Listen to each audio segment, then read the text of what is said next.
Good morning, hello everyone, welcome to my vlog. Yan mga ka-BSK, mapagpalang araw po sa atin lahat. Ayan, magandang umaga po.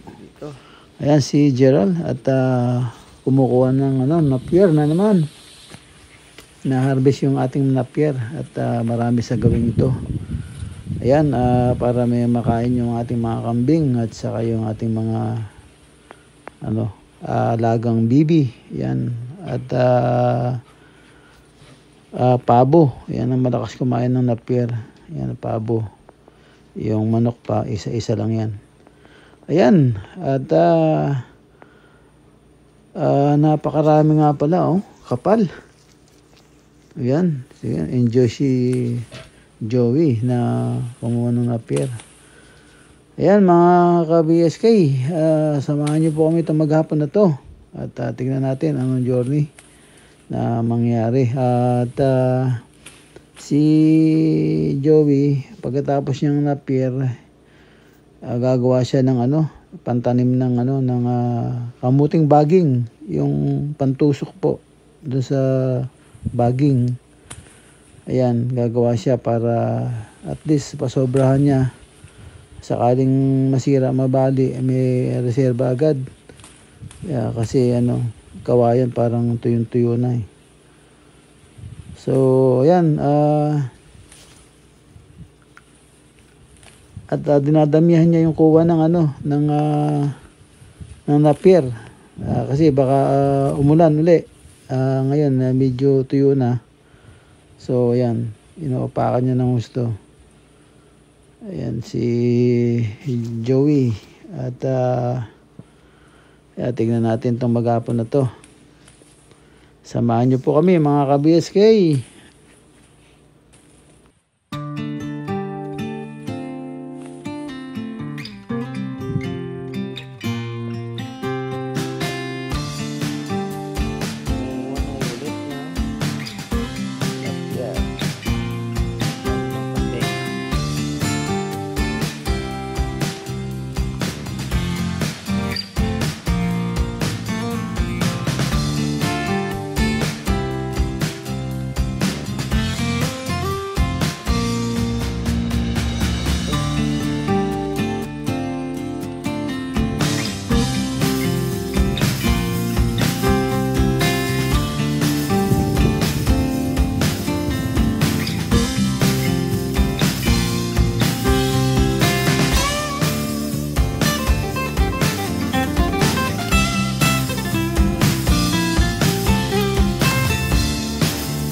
A few moments later.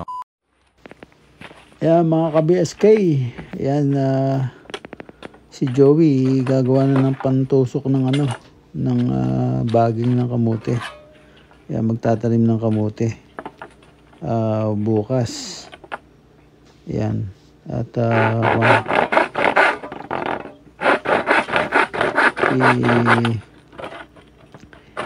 ginagawa niya ng yung Sabi ko lagyan ng reserba, mga 2 o 3 para just in case masira. Napakanipis ng kawayan eh. Just in case masira at meron nakaabang gawa na. Para hindi nagagawa on the spot. Yan eh, dire-diretso trabaho. Ayan po, kawayan po yung ginagamit niya. Makita niyo pantusok. Malaki pa yan eh, yung ginagawa niya, pero okay yan.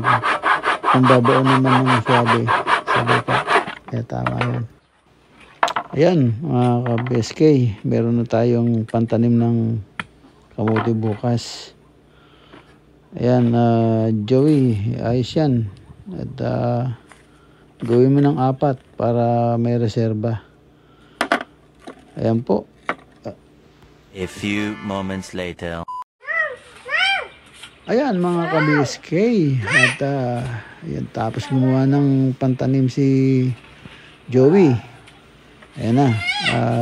Pinatuloy niya naman yung skin coat na pag may time lang doon niya ina-apply para hindi naman nakakapagod din yan. Kailangan makagawa ng ibang trabaho rin. So yan, pagka wala lang masyadong ginagawa.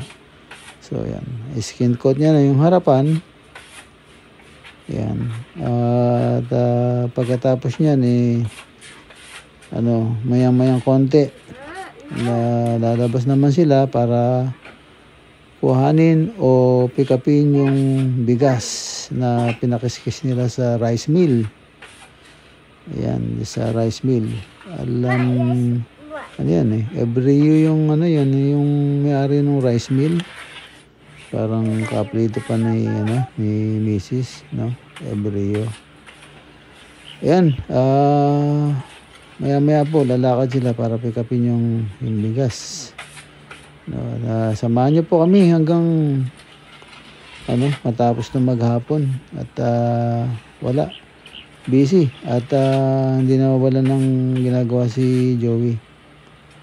Ayan, at malapit na rin matapos yan, no, yung skin coat niya. Ayan, tignan natin. Ayan, mukhang gumaganda na mga ka-BSK, no. Ayan, mag-set up naman tayo ng pintura. Ayan, pipinturahan natin yan. Skin coat lang yan eh. Pinturahan natin siya ng ang napupusuan ko kulay kape. Yung may cream. Yan, kulay kape. Ang papipintura natin para medyo magandang tignan at bumabagay sa uso.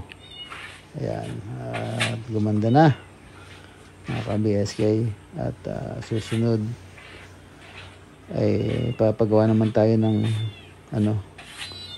restroom sa labas para pag may mga bisita meron ng kumbeta sa labas, hindi na sila papasok pa sa loob ng bahay. Ayan, malapit na matapos si Joey. Tara po, samahan natin siya.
Ayan mga ka-BSK, oh. Ang bilis ni Joey.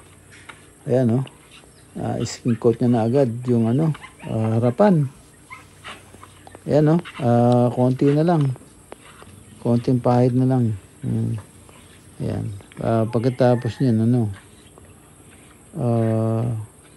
lalakad na sila. Tinapos lang pala niya yan. Tatapusin lang pala niya yan. Yung harapan. Ayan, para magandang tignan. Tingnan natin pagkatapos na. Bigyan natin siya ng isang anggulo. Ayan. Ayan, oh. Bilis. Tapos na yung harapan ng skin coat. Ayan na, oh.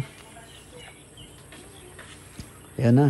Pagkatapos yan, ano, lakad sila. Bikapin yung bigas. Ayan, para, ano, pati yung darak. Ayan. Kasi, para may stock na bigas sa, ano, sa farm. Ayan, oh. Ganda. Ayan, oh. Tapos na. Bilis si Joey mag-skin coat. Ayan. Tama. Ayan na. Ayan. Tingnan nyo,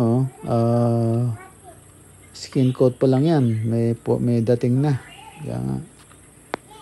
Talagang kitang-kita na. Ayan. Ayan, no? Tapos na. Skin coat na yung harapan. Ayan, no? Guwapo. Ayos. Yayamanin. Oh. Kita niya. Pag nalagyan pa ng ano yan. Halaman sa ano. Sa harapan. Ayan. At napaayos yung paligid niya. No? Magagawa ng konting landscape. Ganda. Ayan. Mga ka-BSK. At tapos na rin. 346 minutes later. Ayan mga ka-BSK, pagkatapos ng konting tubos, tayo na at ayan, lakad na sila para pagkatin yung bigas na kanilang pinariskis. Ayan, meron tayong reseda. A few moments later. Nako mga ka-BSK, masamang balita. Ayan, tumirik yung sasakyan, yung ano, ating kulong-kulong motor. Ayan, ayaw nang humatak. Ayan, ano na, ubos yata yung clutch lining. So no choice, pinadiretso ko siya sa motor shop. Ayan, sa Castillejos. Pinapagawa niya yung motor. Ayan, hindi niya matipat yung bigas. Nasiraan sila, ayaw nang bumatak yung motor. So yun, tulak-tulak niya. Kung nakita niyo sa picture, hindi niya na-videohan. Hindi binidyohan, nahiyayata siya, nagtutulak ng motor. So ayan, nandyan na sila sa motor shop ngayon. Ayan, mukhang yan, natanggal na sa sidecar yung motor. So ngayon ay under operation na. Masasurgery na si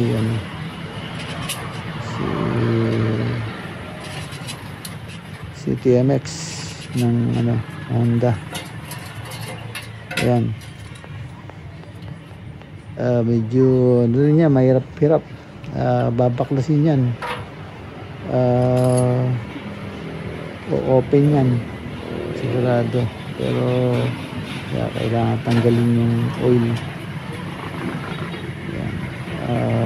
Bubuksan kasi nila yung yan, yung kabilang pisngi doon sa kuwan ng clutch. So yan, tinanggal na yung cover. Yan, kita nyo naman dyan. Tapos pupulautin yan. Siguro magpapalit ng mga yung parang lining niya. Marami yun eh. So yan. tingnan natin kung anong mangyari. Pero yan lang ang problema nun, clutch. Pati yung isang motor na damage na rin yung clutch. Yan, napersa siguro, at marami tayong kinakarga. Yan, yung isa napersa sa buhangin, kinarga ng buhangin kasi yung truck hindi makatuloy dun sa farm, kaya yung kolong-kolong siyang pinanghakot ng buhangin. Yan na puwersa. Hanggang ngayon wala pang magdadala sa, o yung kausap natin mga busy pa para makumpuni ng ating barako, kaya dadali na namin sa bayan. Ang problema, pag ginatak walang magdadrive. Ayan, walang kasama si Joey. Yung misis niya hindi marunong mag-drive, so magantay tayo ng makasama. So ayan, at under operation si Honda natin. Yan, babaklasin yan, pull out, tapos palit ng yan, parang spacer lang yun yan, pupulatin niya yan, tapos papalitan ng pago. So yan, mga ka-BSK, no? Napagod yung motor. Yan, pero hindi susuko yan. Sabi nga ng mga kuya, mapapagod pero hindi susuko kahit maghingi. Ayan, yung motor. Yan, kasi second hand lang yan, pero palagay ko lang, napagod. Sobrahan ng maraming kinakarga. Kasi nagpapagawa tayo, construction tayo. So yan, napangahakot ng mga materialis natin. Ayan, saglit lang yan. Tapos niyan, nandyan sa motor shop ngayon So andyan lahat ng pyesa, so wala tayong pag-aalala. Pero yan, binanatan na ni kuya. So ayan, nakita niya yung kinuha niya doon sa bagong pyesa, parang spacer lang yan. Yan, tama yung sinabi ko. So yun, papalitan niya ngayon. Pag tapal-tapal niya dyan, may sukat-sukat na kung saan may lalagay. So yan, pag natapos yan, yung sasalpak. Yan ang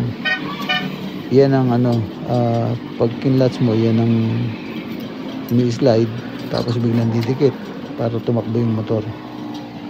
Yan, parang sa rin yan, sasakyan.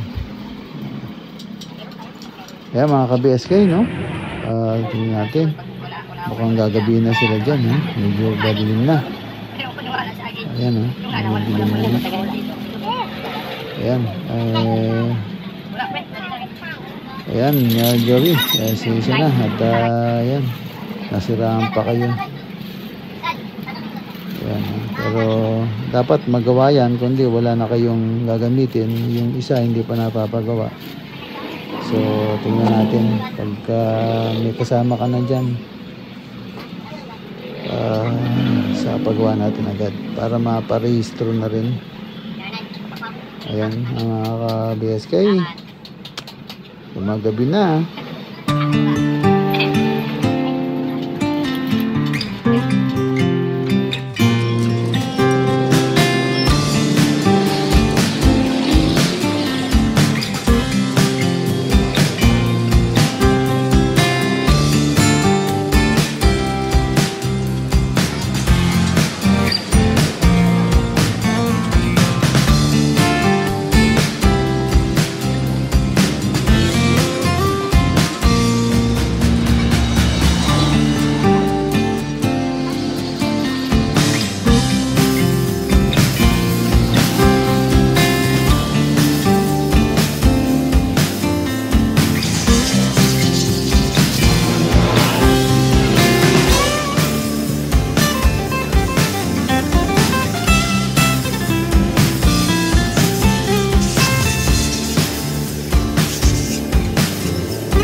Ayan mga ka-BSK, at natapos din yung motor na yan, pinasana nila, pinakasana sa sidecar. Ayan, ginabi na po sila. Yun po, mga ka-BSK, dito na po muna. At maraming salamat po sa tiwala at panonood. Ayan. Ingat-ingat po kayo dyan. And God bless po. Bye-bye, bye-bye.